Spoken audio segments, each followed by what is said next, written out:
పరిశీలించిన మీదట నేను ఇవ్వబోయే తీర్పు ఏంటంటే, డెఫినెట్గా మీరు ఈ సమాజానికి కానీ ఈ చిత్రసీమకు కానీ ఈ హ్యుమానిటీకి కానీ మీరు ఇచ్చే గొప్ప ట్రిబ్యూట్ ఏంటంటే థియేటర్లో వెళ్ళి చూడండి సినిమా. ఇది జడ్జిమెంట్ అయిపోయిన తర్వాత నేనేం మాట్లాడగలను ప్రయత్నిస్తాను. జడ్జి అంటే వినాలి, చూడడం కాదు, మాట్లాడడం కాదు. చిన్న చిన్నగా తీర్పులు ఇవ్వడాలు, అబ్జెక్ట్ చేయడాలు అలాంటివి తప్ప ఎక్కువ వినాలి, అర్థం చేసుకోవాలి, ఆచరణలో పెట్టాలి, ఆలోచించాలి. ఇవన్నీ జడ్జి యొక్క బాధ్యతలు. అలాంటి వేషం నిజంగా ఇది డైలాగ్ తక్కువ, అవుట్ స్టాండింగ్ పర్ఫార్మెన్స్ అంటాం. త్రూఅవుట్ సినిమా ఉంటాం కానీ రొమ్ము విరుచుకొని చెప్పేసే డైలాగులు అలా ఉండవు. ఒక రకంగా ఇది అండర్ ప్లే ఈ క్యారెక్టర్. నేను అండర్ ప్లే క్యారెక్టర్స్ చాలా తక్కువ వేసాను, అన్ని లౌడర్గా ఉంటాయి నా క్యారెక్టర్స్. చాలా బాగుంది. కావిడేసుకు వచ్చిన క్యారెక్టర్ కానీ, అమ్మ 1వ తారీఖు కోర్టు సీన్లు అవి కానీ, అదే కోర్టులో నేను ఇంత అండర్ ప్లే చేయడం నాకే ఆశ్చర్యంగా అనిపిస్తుంది. మరి సొంత ఊరు అనే ఒక గోచి పెట్టుకుని ఊరంతా కల తిరిగే, శ్మశానాల్లో తిరిగే ఒక క్యారెక్టర్ కానీ, ఇవన్నీ లౌడర్ క్యారెక్టర్స్. అలాంటి చోట నేను ఇంత సాఫ్ట్గా, ఇంత డిగ్నిఫైడ్గా, అంత పరిస్థితులను అర్థం చేసుకోవడానికి ప్రయత్నిస్తూ చేసే క్యారెక్టర్ ఆ రకంగా నాకు ఛాలెంజ్, నటుడిగా ఒక ఛాలెంజ్. ఇదేమో బెస్ట్ యాక్టర్ అవార్డు కొట్టే క్యారెక్టర్ కాదు, కానీ పెర్ఫామ్ చేయడం చాలా కష్టమైన క్యారెక్టర్. అటువంటిది నాకు ఇచ్చారు. నేను చిన్నప్పుడు మణిరత్నం గారి సినిమాలు చిన్నప్పటి నుంచి చూస్తూ నాకు అనిపించేది, ఏంటి నా తీసిన సబ్జెక్ట్ మళ్ళీ తీయడు, అన్నీ గొప్పగా ఉంటాయి, ప్రయోగాత్మకంగా ఉంటాయి, తీసుకున్న కథా వస్తువులు అన్నీ విపరీత ధోరణిలో ఉంటాయి. ఉన్నప్పుడు ఆ మణిరత్నం గారి దగ్గర నేను ఒక సినిమా కూడా చేయలేదు. No regrets. నాకు ఒక మణిరత్నం ఉన్నారు, సునీల్ కుమార్ రెడ్డి గారు. ఆయన తీసే సబ్జెక్ట్స్ అలా ఉంటాయి, ఆయన నాకు ఇచ్చే వేషాలు అలాగ ఉంటాయి. సబ్జెక్ట్స్ అలా ఉన్నప్పుడు ఆబ్వియస్గా నాకు వేషాలు కూడా బాగుంటాయి. ఈ సినిమా విషయానికి వస్తే ఆయన చాలా గ్రేట్ పర్సన్, నాలెడ్జబుల్ పర్సన్, చాలా అవేర్నెస్తో ఉండే మనిషి సునీల్ కుమార్ రెడ్డి గారు. ఆయనతో ఒక జర్నీ సినిమా ఫీల్డ్లో ఎప్పటి నుంచో అబ్జర్వ్ చేస్తున్నాను నేను, యాక్టర్ అయినప్పటి నుంచి. తీస్తూ ఉంటారు, అలాగ సినిమాలు తీస్తూ ఉంటారు, డిఫరెంట్గా తీస్తూ ఉంటారు. ఆడతాయి, ఆడవు, అస్సలు ఎక్కడ నిరాశ నిస్పృహలకి తావే ఉండదు. చిన్న బడ్జెట్లతోటి అందులోనే పెద్దగా ఎంత చేయగలం. ఆ నమ్ముకున్న సబ్జెక్టు ప్రకారం టెక్కల రవీంద్రబాబు గారితో కలిసి ఆయన చేసిన ప్రయాణం చాలా పెద్దది, చిన్నది కాదు. అలాంటివి 2 సినిమాలు ఫ్లాప్ వస్తే మళ్ళీ ఇండస్ట్రీలో కనుమరుగైపోయే రోజుల్లో అప్పటి నుంచి ఇప్పటిదాకా ఉండి చివరికి ఆయన ఎలా స్థిరపడ్డారంటే, నేను నా సినిమాకి నేనే ప్రొడ్యూసర్ అనే స్థాయి నుంచి నాకు డబ్బింగ్ కూడా నేను ఇంకో చోటుకి వెళ్ళకూడదు, ఎడిటింగ్కి వెళ్ళకూడదు, అన్నీ నా థియేటర్లో జరగాలని ఒక చిన్న స్టూడియో కూడా ఏర్పాటు చేసుకుని, దానికి ఫీడింగ్ ఎలాగని ప్రాబ్లం లేదు. 365 రోజులు ఆయన సినిమా మనిషి. ఆఫీసులో కూర్చుంటే అదే సినిమా, ఏదో విభాగంలో ఆయన వర్క్ చేస్తూనే ఉంటాడు. అంటే సినిమా కంటే ముందు అలాంటి మనిషి గురించి మాట్లాడాలి. ఎంతమంది ఉన్నారు అలా చేసేవాళ్ళు? పెద్ద పెద్ద బడ్జెట్ సినిమాలు చేయొచ్చు, పెద్ద పెద్ద దర్శకులతో చేయొచ్చు.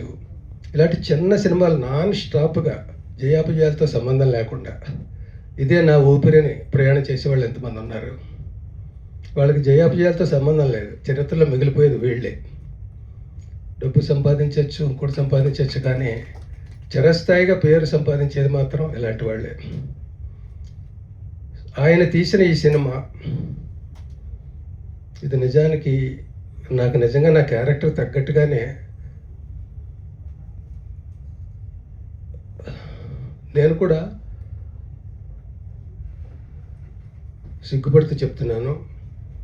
నేను కూడా అలా వాళ్ళని చూసి కారులో వెళ్తుంటే తలుపులు వేసేసుకున్నవాడిని, అసహించుకున్నవాడిని. వాళ్ళు వస్తున్నారంటే భయపడిపోవడం, మొహం చాటేసుకోవడం. యాక్టర్ అయ్యాక మరీ భయపడేవాడిని, వీళ్ళు ఇంకో రూపాయి కోసం ఎక్కువ నన్ను ఇబ్బంది పెడతారన్నట్టుగా. అంటే ఎంత ఇచ్చినా ఏదో అట్లా చేస్తారన్న రాంగ్ నోషన్స్ తోటి. ఇది చాలక నేను క్యారెక్టర్ కూడా చేశాను, అల్లరి రాముల్లో క్యారెక్టర్, ట్రాన్స్జెండర్ క్యారెక్టర్. అది ఏదో కొంచెం అది కూడా హై టోన్లోనే ఉంటుంది ఆ క్యారెక్టర్. అలా చెయ్యాలి వాళ్ళది. మన సినిమా పరిభాషలో అలా చేస్తే తప్ప రిసీవ్ కాదు ఆ క్యారెక్టర్. పైగా ఎంటర్టైన్మెంట్ కోసం పెట్టిన క్యారెక్టర్ అప్పట్లోనే. అప్పటి నుంచి మొదలై ఇవాళ నేను వాళ్ళ క్యారెక్టర్స్ అర్థం చేసుకొని కోర్టుకి ఆ కేసు వస్తే అక్కడ ఆ జడ్జినే నేనైతే, ఆ జడ్జి ఒక పాత్రధారి అయితే, ఒక ప్రేక్షకుడు అయితే ఎలా ఆలోచించాలి, ఎలా అర్థం చేసుకోవాలి, ఎలాంటి తీర్పు ఇవ్వాలి, ఆ తీర్పు ఇవ్వడానికి నాకున్న పరిధులు ఏమిటి. ఇదే సుప్రీం కోర్టు కాదు, సెషన్స్ కోర్టు. ఇలాంటి కోర్టులో నాకున్న పరిమితులు ఎంత. అసలైన ఈ సబ్జెక్ట్ తీసుకోవడమే డేరింగ్. ఎంత డేరింగ్ అంటే సెన్సార్స్ కాపాడలేదు ఇక్కడ మన రాష్ట్రాల్లో. ఎందుకంటే మాకు తెలియట్లేదండి ఎలాగ సెన్సార్ చేయాలో దీనికి. ఏది అడల్ట్ కంటెంట్, ఏది యూ కంటెంట్, ఇది ఏం మేము చెప్పలేము, నిర్ణయాలు తీసుకోలేము. ఎందుకంటే ప్రతి సినిమాకి నిర్ణయం తీసుకోవడానికి మాకు కొన్ని రెఫరెన్స్లు ఉంటాయి. ఈ సినిమాకి రెఫరెన్స్ లేదు. వీళ్ళ సబ్జెక్ట్ని డీల్ చేసేటప్పుడు ఎంతవరకు అడ్వాంటేజ్ తీసుకోవచ్చు, ఎంతవరకు తీసుకోకూడదు, అవి నామ్స్ ఏం లేవు మాకు. మీదే ఫస్ట్ సినిమా, మీరు సెంట్రల్కి వెళ్ళండి అని అలా ఇక్కడ చెయ్యని సినిమా ఇది. ఎంత విచిత్రం. లా ఉన్నా ఇంకోటి ఉన్నా అన్నీ ఉన్నా కూడా సినిమా సెన్సార్ విషయంలో ఎలా జరుగుతుందంటే ఎన్ని వేల లక్షల సినిమాలు వస్తున్నాయి మనకి. ఇలాంటి అటెంప్ట్స్ ఎందుకు తక్కువ జరిగి మన వాళ్ళు మాట్లాడినట్టుగానే ఒక కామెడీ క్యారెక్టర్ కానీ ఎందుకు ట్రీట్ చేయబడింది ఈ క్యారెక్టర్. మరి ఇప్పుడు నలుగురికి తెలిసింది కాబట్టి వాళ్ళ హక్కులు ఏమిటి, వాళ్ళ హ్యుమానిటేరియన్ గ్రౌండ్స్ ఏంటి, ఇవన్నీ మనం అర్థం చేసుకుంటున్నాం. అప్పుడు ఎవరు అర్థం చేసుకున్నారు? ఇదిగో ఈవిడ ఒక తల్లి, ఆవిడ పెంచారు అట్లా బిడ్డని. ఎంత ఛాలెంజ్ వాళ్ళ రోజుల్లో. అప్పటి నుంచి మనం ఈనాటి దాకా వచ్చామంటే చాలా గొప్ప విషయం. ఇప్పుడు ఒక జడ్జిగా సినిమాలో పాత్రధారిగా ఎలా మాట్లాడాలన్నా నాకెందుకు కొంచెం ప్రివిలేజ్ ఉందంటే ఈ క్యారెక్టర్కి తగ్గట్టుగానే ఆ సినిమాలో నా బిహేవియర్ కూడా ఉంటుంది. మొట్టమొదట ఒక మామూలు ప్రేక్షకులలాగే నేను జడ్జి స్థానంలో ఉండి ఆలోచించినా కూడా వాళ్ళని రిజెక్ట్ చేసినా, అపోజ్ చేసినా, భయపడినా, చిరాకు పడినా అలా మొదలవుతుంది క్యారెక్టర్ జడ్జి స్థానంలో ఉండి. అలాంటి క్యారెక్టరు కోర్టుకి అలాంటి ఒక కేసు వచ్చిందని తెలిసినప్పుడు, ఆ జడ్జి అందులో ఇన్వాల్వ్ అయ్యి తీర్పు ఇవ్వాల్సి వచ్చినప్పుడు ఫస్ట్ అతను కూడా రిజెక్ట్ చేస్తాడు, ఈ కేసు తొందరగా ముగించేస్తే బాగుండు అన్నట్టుగా. అలాంటి మనిషి రాను అలా పరిస్థితులు కేసు నడుస్తుండగా తను కూడా స్లోగా ఇంజెక్ట్ చేయబడతాడు. దీనికి ప్యారలల్గా కొన్ని క్యారెక్టర్లు, ఈ క్యారెక్టర్లు రోడ్డు మీద నన్ను హింసిస్తూ ఉంటాయి. వాళ్ళని స్టార్టింగ్లో ఎలాగ నేను ట్రీట్ చేశాను, ఈ కేసు ఇలాంటిది వచ్చినప్పుడు ఎలా ట్రీట్ చేశాను, వాళ్ళ పరిస్థితులు వింటున్నప్పుడు బయట వాళ్ళని ఎలాగ ట్రీట్ చేశాను. ఇది నాకు కోర్టులో బిహేవ్ చేయడానికి నాకు బయట అట్మాస్ఫియర్ హెల్ప్ అయింది. బయట బిహేవ్ చేసేటప్పుడు కోర్టు అట్మాస్ఫియర్ ఇది నాకు హెల్ప్ అయింది.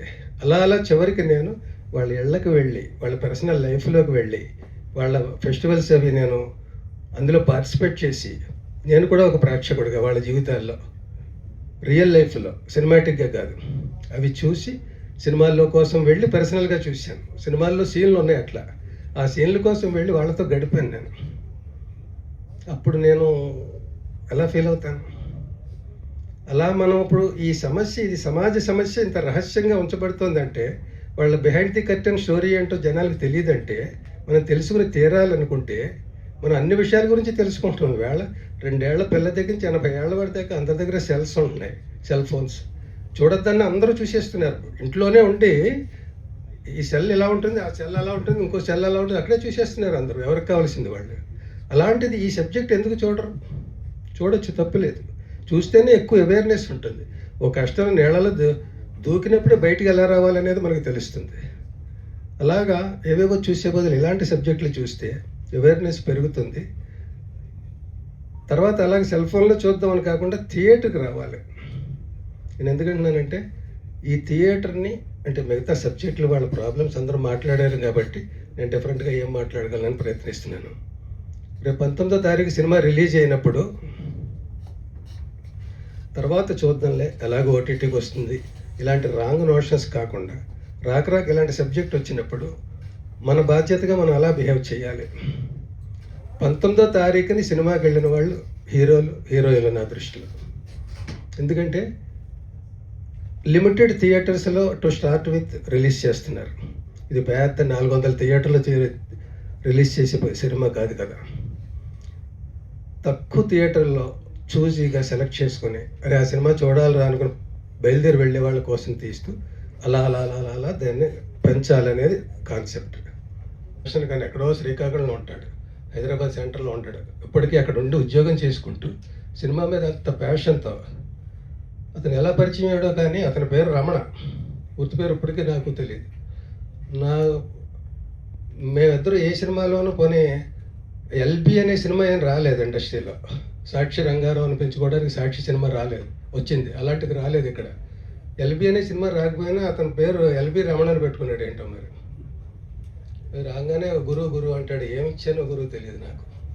సో ఆ రకంగా అతన్ని అభినందిస్తున్న అతను ఈయన ఆర్డర్స్ ప్రకారం ఎంతమందిని కలిసి ఎన్ని మీటింగులు, ఎన్ని లీగల్గా కానీ ఇంకోటి కానీ మినిస్టర్ని, ఎమ్మెల్యేలని, సోషల్ వర్కర్స్ని, పెద్ద పెద్ద వాళ్ళందరినీ కలిసి అలా దూసుకు వెళ్ళిపోయాడు అంతే.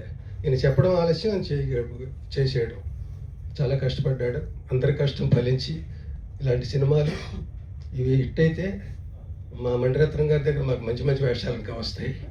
అవన్నీ చేస్తాను. నేను నిజంగా మనస్ఫూర్తిగా ఉంటానండి. మనమే మణిరత్నం, కమల్ హాసన్. Thank you.